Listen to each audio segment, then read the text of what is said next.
Oi gente, Marinette aqui. Eu voltei porque a gente não ia terminar o ano sem um especial de Natal do História Aleatória. O ano tá acabando, mas eu tenho boas notícias. Vai ter Natal, vai ter Réveillon. Cada um na sua casa, se cuidando dos seus queridos, mas vai ter festas de fim de ano sim. E é disso que a gente vai falar hoje aqui no História Aleatória. Mas como tá um super calor, eu tô gravando aqui sem ar-condicionado, a gente já tá quase de férias, eu acho que a gente merece de presente de Natal de vocês um like, uma inscrição, compartilhar esse vídeo pra todo mundo, pra gente poder começar a nossa história aleatória.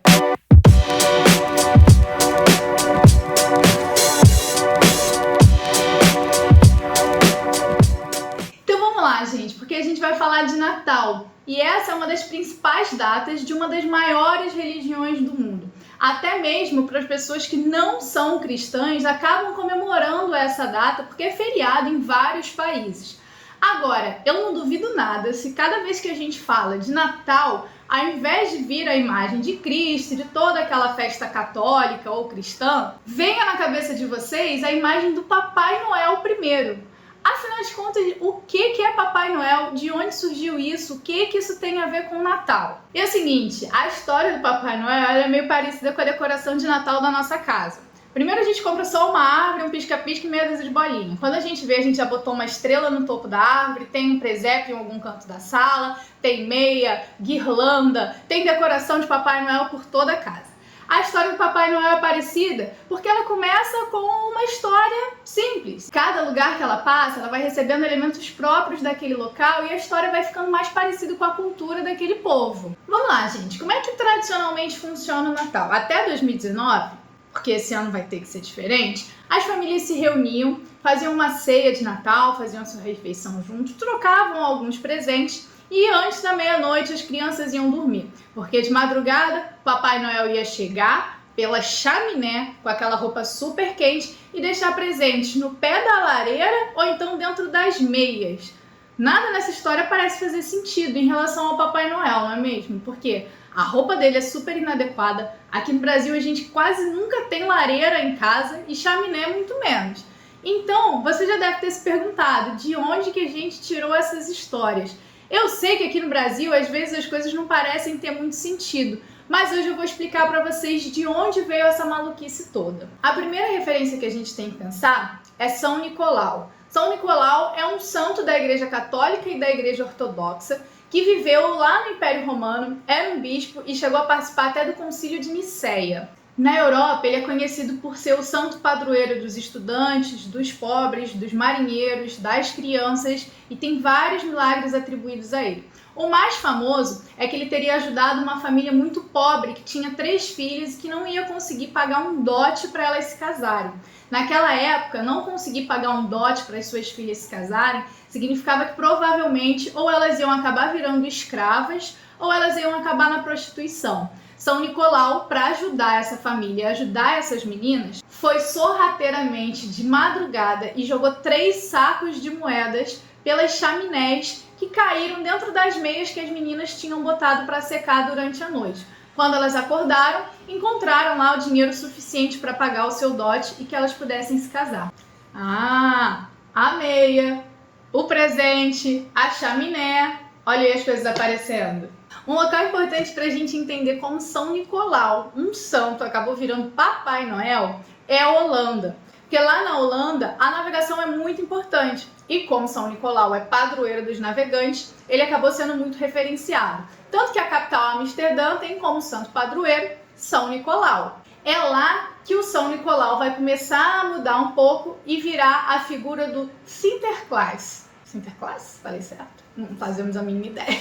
Segundo a tradição, Sinterklaas é um velhinho com roupa de bispo que quando vai chegando ali no início de dezembro, que é o dia de São Nicolau, dia 6 de dezembro, ele vem de barco da Espanha até a Holanda e chega fazendo uma grande festa, uma parada no meio da rua, as crianças vão receber ele e ele distribui doces, balas para as crianças que foram boazinhas ao longo do ano. Atualmente, a chegada do Sinterklaas na Holanda virou uma grande festa. A televisão faz quase um Big Brother, começa a mostrar essa chegada. Ele passa pelos rios e pelas ruas da Holanda, fazendo uma grande festa. As pessoas param para assistir ele chegando e ele vem com todos os seus ajudantes. Vários ajudantes que têm como missão investigar se as crianças foram boazinhas ou não para ganhar esses presentinhos.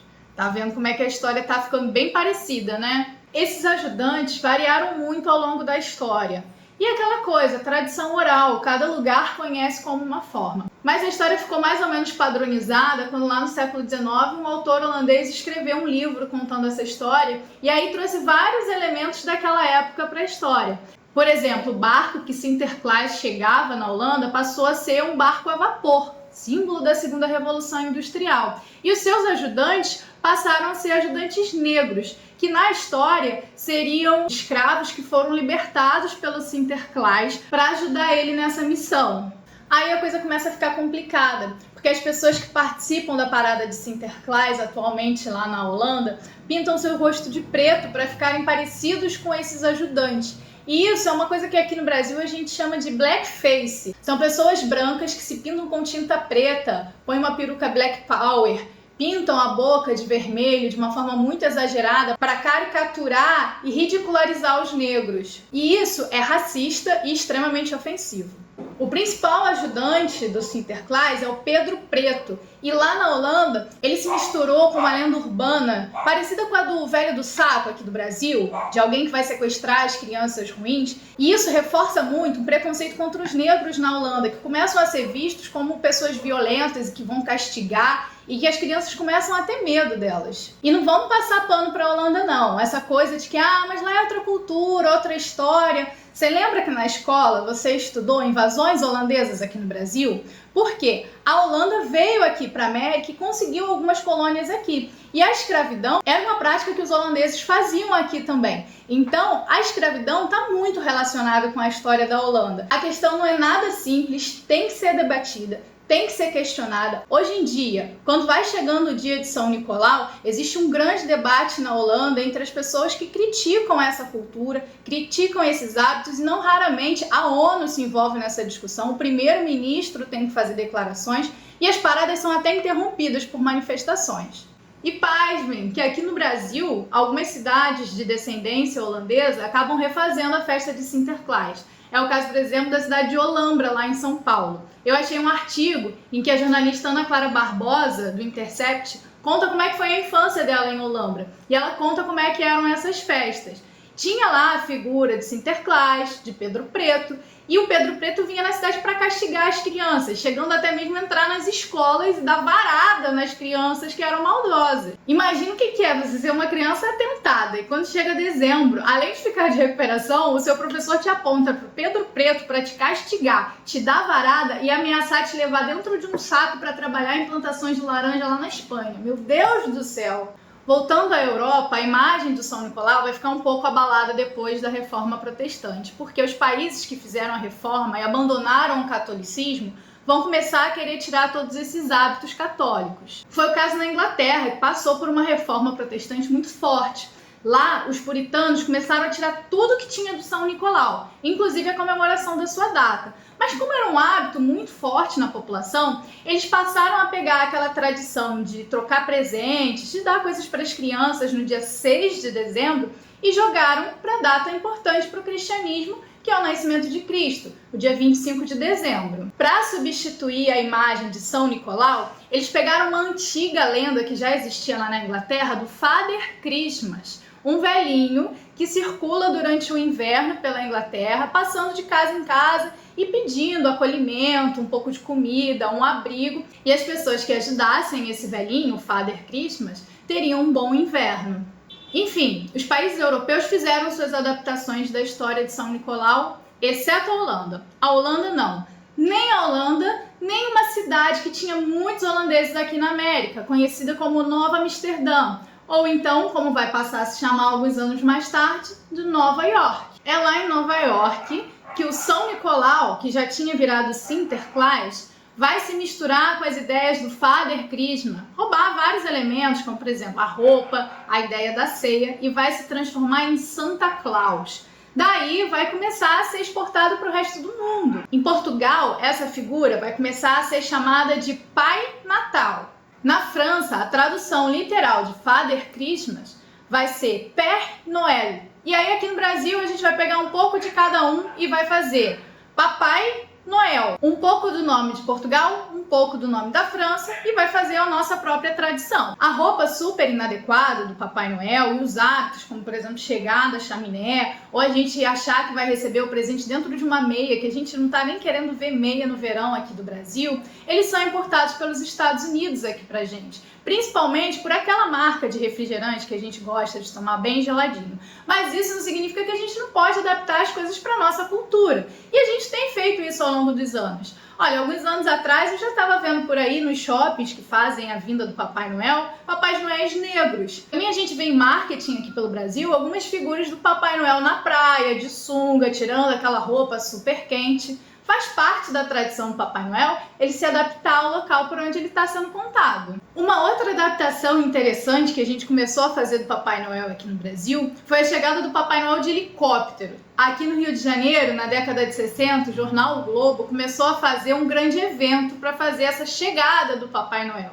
Esse evento foi crescendo ano após ano e a aglomeração era muito grande, eles precisavam de espaços cada vez maiores. Saudades aglomeração. Em 1965, Papai Noel chegou no Aterro do Flamengo, que é um parque muito grande, aberto, que tinha sido recém-inaugurado, fez um super sucesso. Depois ele passou a acontecer no Sambódromo, em ruas muito grandes, até que em 1978 Papai Noel teve que chegar no Maracanã de helicóptero. E não era só a chegada do Papai Noel, na verdade era um grande evento, que tinha show dos Trapalhões, tinha os personagens do Sítio do Pica-Pau Amarelo, uma grande festa para a criançada. E deu tanta gente, que o Maracanã registrou seu maior público, foram 250 mil pessoas.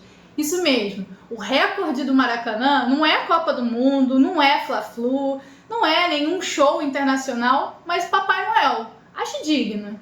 E é engraçado como é que algumas coisas ficam marcadas mesmo na nossa memória, né? Quando eu era pequena, eu tinha um pânico de Papai Noel. Eu chorava muito cada vez que eu vi um Papai Noel. E meus pais tiveram que me contar ainda pequenininha, que na verdade o Papai Noel era amiga da minha tia, que ia fantasiada entregar presente pra mim e pros meus primos. E mesmo sem acreditar em Papai Noel, eu não sei porquê, mas a imagem do helicóptero ficou muito marcada. Mesmo sabendo que era um ator, cada vez que eu via um helicóptero passando, em qualquer época do ano que fosse, eu apontava pro céu e falava: "Ih, é o Papai Noel chegando!" Eu ficava esperando ele, na verdade, o ano inteiro, né? E é isso, gente. A gente vai encerrando por aqui. Eu quero saber qual história vocês têm aí em relação ao Papai Noel. Qual a sua história, Romerinho?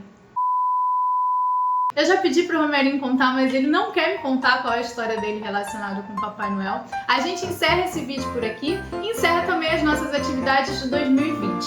Mas a gente espera que ano que vem a gente possa fazer vários outros vídeos, a gente possa conversar muito aqui e trocar muita ideia. Boas festas, bom Réveillon e a gente se vê em 2021.